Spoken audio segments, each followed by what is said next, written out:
Hãy subscribe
cho kênh Ghiền Mì Gõ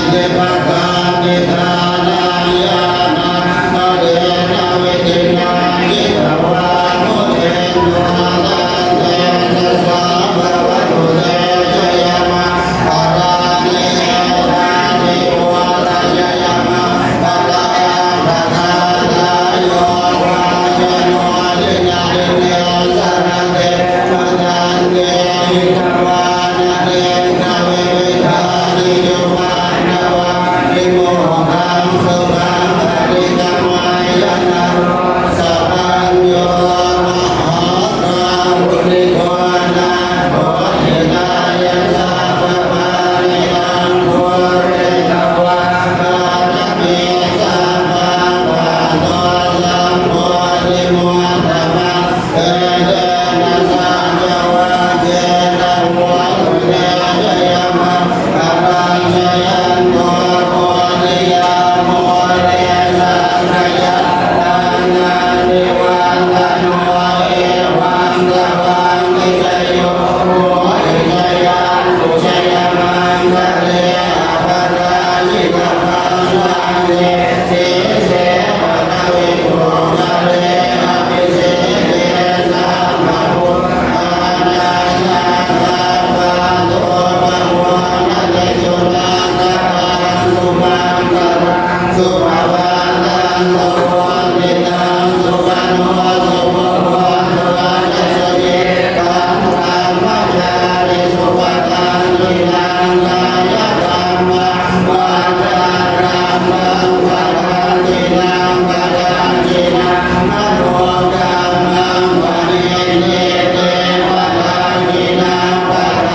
ที่มีศรัทธาอยู่ ลูกนำข่าวสาร ลูกนำข่าวสาร กุศลในครั้งนี้ การกุศลในครั้ง ให้ นี้ บอกเรา ให้บอกเรา ให้ท่านเหล่านั้นได้รับทราบ ให้ท่านเหล่านั้นได้รับทรา ถ้า บ ท่านทราบแล้ว ถ้าท่านทราบแล้ว ให้มาอนุโมทนาสาธุการ ให้มาอนุโมทนาสาธุการ ให้กุศลบุญละทาน ให้กุศลบุญรักษา ที่ข้าพเจ้าทั้งหลาย ที่ข้าพเจ้าทั้งหลาย ที่ได้อยู่ในขณะนี้ ผู้ที่ให้อยู่ในขณะนี้ โลกทุกข์ได้ยาก ทุกได้ยาก ว่าเห็นใจ ลำบากเห็นใจ ด้วยอานิสงส์ ด้วยอานิส สร้าง งส์ สิ่งภาวนา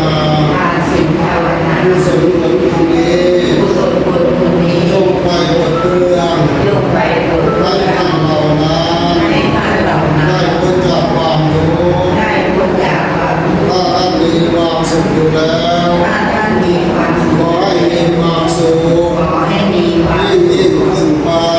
ยิ่งขึ้นไป และอำนวยอวยชัย และอำนวยประชา มายังข้าพเจ้าทั้งหลาย มายังข้าพเจ้าทั้งหลาย พร้อมครอบครัว ของครอบครัว ญาติพี่น้อง ญาติพี่น้อง เพื่อนสนิทมิตรสหาย เพื่อนสนิทมิตรสหาย ให้มีแต่ความสุขความเจริญ ให้มีแต่ความสุขความเจริญ เจริญในศีล เจริญในศีล ยินดีในธรรม ยินดีในธรรม ร่มเย็นในครอบครัว ร่มเย็นในครอบค เจ รัว ริญในหน้าที่การงา เจ น ริญในหน้าที่การงาน เจริญในการประกอบสัมมาอาชีพ เจริญในการประกอบสัมมาอาชีพ เจริญในบวรพระพุทธศาสนา เจริญในบวรพระพุทธศาสนา มีสุขภาพร่างกายที่แข็งแรง มีสุขภาพร่างกายที่แข็งแรง อายุมั่นขวัญยืน อายุมั่นขวัญยืน ทุกคนของข้าพเจ้าเถิด ทุกคนของข้าพเจ้าเถิดสาธุ เยี่ยมทางอัตถะเยอะมาเยอะมาอุราบาริโอเรนเดสามาราเมวะเมวะเอตุตาเตระนังอุปปะติเยนะมาริตังตุมานิตังเมวะสมิจตุสัพเพโรเรนตุสัมปะจันโนปะระโสยะมาริโชติระโสยะตา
วันยังดีวันยัง